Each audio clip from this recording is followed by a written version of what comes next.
case briefs, and so much more. LSData's got what you're looking for.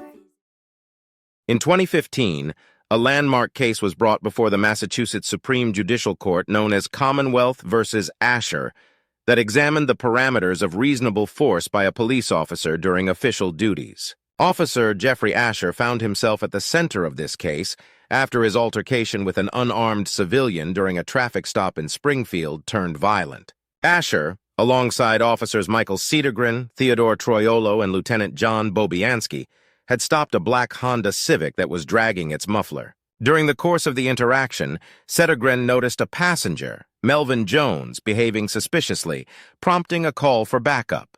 When the situation escalated, Asher was implicated for beating Jones, despite his claims of acting in self-defense and the defense of others present.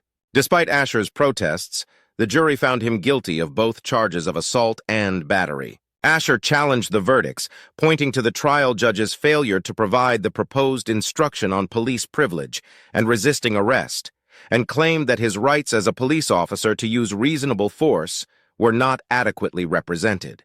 However, Asher's plea for retrial was denied by the court, citing that the judge's errors did not prejudice the case and his use of force, as evidenced by a video recording of the incident, was deemed excessive. While acknowledging that the jury instructions could have been more specifically crafted to fit Asher's status as a peace officer, the court reiterated the principle that a police officer's use of force must be both necessary and reasonable, a boundary Asher had overstepped. Ultimately, the Massachusetts Supreme Judicial Court upheld the original verdicts, and a new trial was denied, marking a significant judgment towards police conduct during field operations.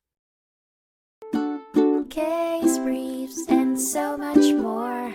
LSData's got what you're looking for. Visit LSD.law, elevate your mind. Leave the stress of class.